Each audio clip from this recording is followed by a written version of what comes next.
Salut tout le monde, on se retrouve pour une nouvelle vidéo en cette fin de journée de consultation avec un invité que vous avez fortement apprécié sur sa dernière apparition.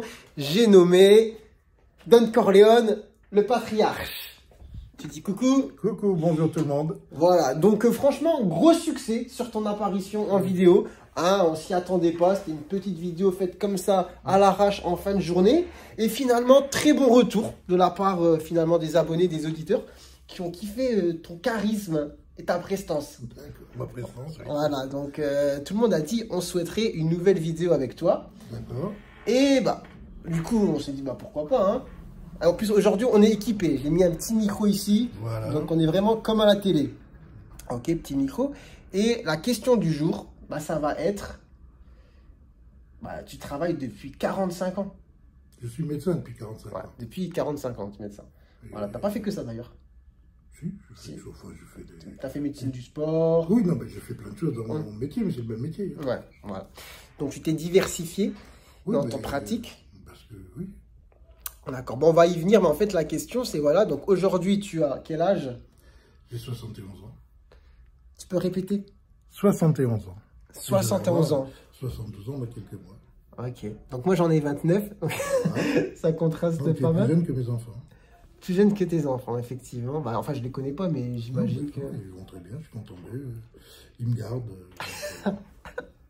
Et du coup, bah, la question du jour, c'est quel est le secret de la longévité dans le métier, comme ça, travailler 45 ans en tant que médecin généraliste? Là, je t'avoue, moi j'ai fini la journée aujourd'hui, je suis KO. J'arrive pas à me projeter jusque demain soir, donc projeter jusque 71 ans là dans le métier, c'est compliqué. Parce que si tu te projettes pas jusqu'à demain, c'est parce que tu étais fatigué aujourd'hui. Donc peut-être que tu as mal géré ton activité. Peut-être, c'est vrai, peut-être. De ce côté-là, tu n'as pas mon expérience. Moi, je suis pas fatigué. L'autre jour, j'étais fatigué parce qu'on en a vu plein pour des raisons. Les gens étaient arrivés en foule et il n'y avait pas tant de monde. Mais là, je ne suis pas fatigué du tout. Je suis là et je suis arrivé en même temps que toi ce matin. C'est vrai. Non, plutôt, tu es arrivé plus tôt. J'ai commencé ce matin. Non, je ne suis pas fatigué parce que je suis géré pour. Ça, il y a des tas d'apprentissage dans la vie pour pas prendre en charge toute la charge justement que les patients nous mettent. Alors, tu me demandes pourquoi je continue à travailler, c'est ça? Bah, c'est une deuxième question, ça. Mais en fait, déjà, juste pour revenir, effectivement, tu as fait une grosse journée, 8h, 19h. Oui, c'est ça. Donc, 8h, 19h, à 71 ans, là, tu pètes la forme. Attends, je ne vais pas aller faire un marathon, de toute façon, je déteste le marathon. J'en ai fait un dans ma vie, j'ai juré de jamais recommencer. Ok, mais t'es plutôt, ça va, en bonne forme quand même sur la fin de journée. Oui, oui. Voilà, ça va. D'accord. Bon, déjà, c'est une bonne chose. Maintenant, bah, du coup, la question, en fait, c'est sur la longueur, sur les années. Comment tu as fait, justement, pour gérer l'effort, pour faire ce métier qui est quand même pas facile et le continuer, voilà, même après l'âge, finalement, officiel de la retraite?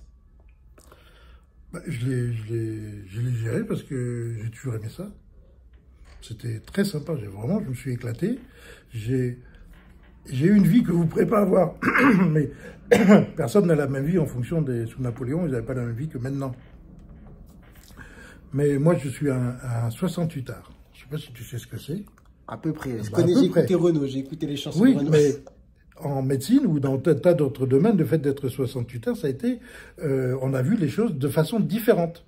Et quand je me suis installé, donc c'était en 78, j'ai commencé mes études en 67. Et puis après, j'ai traîné un peu pour passer ma thèse, mais bon, je fais que 10 ans, je fais des stages dans les hôpitaux, je suis allé me promener en Afrique, enfin, j'ai fait plein de choses. À l'époque, quand on s'installait, nous jeunes médecins, la médecine était en train de changer, les rapports sociaux étaient en train de changer, donc j'ai toujours fait des choses intéressantes. J'avais mon cabinet où j'étais mon patron, personne pour m'embêter. Et à l'époque, il n'y avait pas de contrôle bureaucratique, on n'avait pas l'URSSAF, on n'avait pas la Sécu qui nous disait de faire ceci, cela. On pouvait gérer, enfin si on payait de l'URSSAF, mais c'était quelque chose de naturel, parce que j'étais un travailleur indépendant, je gérais mon entreprise.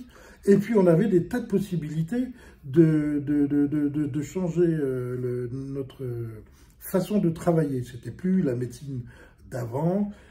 Et pour te dire à quel point je suis vieux, quand j'ai fini mes études officielles à l'hôpital avant que je termine en 74, je n'avais jamais entendu parler d'échographie. Oh. Donc, ce que je veux dire par là, c'est que pendant tout ce trajet que j'ai fait comme médecin, j'ai vu apparaître des tas de techniques, des tas de possibilités médicales qui révolutionnaient la vie que l'on avait, qui changeaient la vie des patients. Ça a été vraiment extraordinaire. On a changé notre façon de travailler par rapport à la génération précédente, parce que nous étions plein de jeunes médecins. Là, je regardais le premier syndicat auquel j'ai adhéré, et qui s'appelle toujours le syndicat de la médecine générale, et qui édite une revue qui s'appelle « Pratique les cahiers de la médecine utopique ». C'était ça, on faisait des choses et on n'avait pas l'impression que c'était impossible. Alors tu diras, j'ai passé des certificats de ceci, de cela pour améliorer ma pratique, des diplômes universitaires, bon, mais ça faisait toujours partie de ma pratique qui permettait de changer. Et puis on avait envie de voir, c'était très figé la médecine, c'était un peu comme vous maintenant d'ailleurs, je crois qu'on est un peu retourné en arrière. Vous avez des normes à respecter dans la pratique. Avant c'était ça, puis nous on s'en est échappé parce que d'abord on s'est aperçu que ça ne marchait pas très bien. Et puis que pour la médecine générale, eh bien, on avait le droit de faire des choses qui sortaient des normes du moment que ça ne portait pas préjudice aux patients, c'était surtout dans leur bien. Donc c'est pour ça que j'ai appris des tas de trucs comme la mésothérapie, la sophrologie, enfin, que j'utilisais ici, qu'on n'a pas le temps, parce que vu qu'on est... j'ai plus le temps de faire tout, quoi que ce soit. Donc voilà, globalement, pour te dire, la médecine, c'était sympa, c'était stimulant, les confrères avec qui je partageais ça étaient également sur la même longueur d'idées. Et puis la médecine, bon, je suis marié à un médecin. Enfin, une médecin. Enfin, oui, oui. On dit une médecin ouais, bah oui, bien sûr, c'est une femme. Bon, ma femme est médecin. Dernière nouvelle, ma femme est femme, médecin. ouais. Non, c'est comme ça, parce que ma femme est médecin. Elle a fait une carrière hospitalière universitaire, une réputation internationale, mais on pensait à ça, ça faisait partie de notre vie, sans que ça nous envahisse, sans que ça soit pesant. Et puis, j'ai jamais eu de problème, ni familiaux, ça m'a jamais empêché de voir mes enfants, qui sont très contents, qui réussissent leur vie, enfin, bon, voilà. Et puis sur le plan matériel aussi, il faut bien dire que par rapport à l'époque actuelle, finalement, je le vois maintenant, très bien gagné ma vie, sans faire exprès. J'aurais pu faire mieux, mais bon, l'argent n'était pas un moteur pour la plupart d'entre nous. Et bah justement, du coup, on va arriver sur une question que tu as posée en début de vidéo. C'est, bah, toi, tu as atteint l'âge officiel de la retraite. Ah, mais je suis en retraite. Tu es en retraite, mais tu travailles. Pourquoi, en fait? Mais parce que, alors pour deux raisons. Parce que je peux encore le faire. Je ne suis pas complètement décalé. Bon, là, j'ai la carrosserie qui commence à se dégrader. Non, ça va, ça va. T'as l'allure, t'as l'allure. T'as du physique, là. Oui, mais bon, je peux encore le faire physiquement. Ça va, intellectuellement. Bon, peut-être que je ne pourrais pas reprendre des études supérieures, mais... Et puis, que j'aime ça. Je veux dire, j'aime ça. J'ai dit que j'étais un 68. Alors, le philosophe qui a motivé cette révolution un peu culturelle de tous ces jeunes, il s'appelait Marcuse. Et j'avais une phrase que j'aimais beaucoup chez lui, c'était que, pour lui, la solidarité était une fonction physiologique. Wow. Si tu n'aimes pas les autres, si tu les aides pas, t'es pas bien.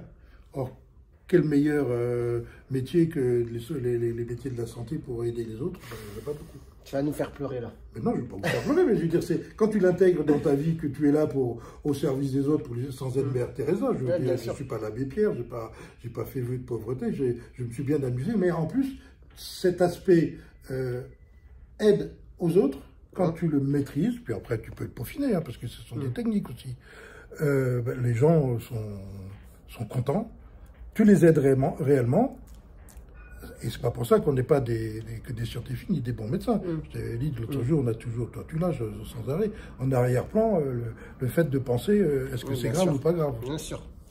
Non, mais écoute, donc voilà, j'ai vécu une vie avec la médecine, dans la médecine, par la médecine, mais tout en étant, je crois que j'ai jamais eu de problème de ma vie. D'ailleurs, en fait. Bah écoute, content pour toi, j'espère que ça va continuer comme ça. Bah la question qu'on peut se poser, c'est... Est-ce que tu as des petits projets du coup pour la suite, vu que tu es toujours justement dans l'idée de continuer? On me propose plein de choses. Tu t'imagines que parce que je ne suis pas le seul dans ce cas. J'ai un copain, il m'a dit Pierre, on se connaît depuis 40 ans, on fait la même chose et je vais m'installer dans le Midi, j'aimerais bien que tu viennes avec moi qu'on ouvre. Je dis t'as raison Michel, t'as raison. Je vais avoir 72 ans, toi tu en as 76, c'est le moment ou jamais de se lancer. J'avoue, bien sûr, c'est maintenant qu'il faut y aller. Voilà. Et j'en ai d'autres qui font, j'ai une copine, une très très vieille copine, elle est ophtalmo à La Réunion, et elle est encore plus âgée que moi, elle a ouvert il y a quelques années un centre, un dispensaire d'ophtalmo à Mayotte, on n'y va plus parce que bon, ça devient trop dangereux, mais donc parce qu'ils n'avaient pas. Ok. Donc c'est un dispensaire. D'accord. Voilà. Incroyable. Non, c'est pas incroyable. Ah, quand même, je pense que ça va en étonner beaucoup. Moi, le premier. On va attendre de voir un petit peu les réactions. Dites-nous en commentaire qu'est-ce que vous en pensez. Qu'est-ce que vous pensez de l'expérience incroyable de ce médecin de 71 ans. J'ai dit que j'ai pas eu de problème, j'ai rien fait. J'ai rien fait pour que ça aille bien. C'est déjà, franchement, c'est pas donné à tout le monde, peu importe ta profession, de travailler 45 ans de suite. Et là, franchement, avec l'énergie, la force. Mais toi, si tu es épanoui dans ton boulot, donc parce que tu fais un très très beau travail, et puis tu es très compétent et tu t'intéresses beaucoup, je suis sûr que peut-être qu'on se reverra, non, on ne se verra pas dans 30 ans pour en parler. Peut-être, j'espère. Non, je veux pas. Il veut pas. Voilà. Mais en tout cas, à voir, affaire à suivre. Ok. Bah écoutez, je pense que pour cette vidéo, on a fait un petit peu le tour de la question. C'était très intéressant. Laissez des petits commentaires pour savoir si vous souhaitez revoir Don Corleone, dit le patriarche, sur un prochain sujet. Vous pouvez d'ailleurs proposer en commentaire les sujets. Il faut savoir qu'il les regarde, les commentaires. Juste, il ne sait pas y répondre. La dernière fois, il m'a envoyé un SMS. Comment on fait pour mettre un commentaire? Je dis, t'inquiète, on voit ça plus tard. Oui, c'est ça. Je vais prendre des cours. Voilà. Et du coup, bah, aujourd'hui, on va s'arrêter sur ça. Et puis, nous, on vous dit à très bientôt pour une nouvelle vidéo. Allez, ciao, ciao. Bonne soirée. Salut.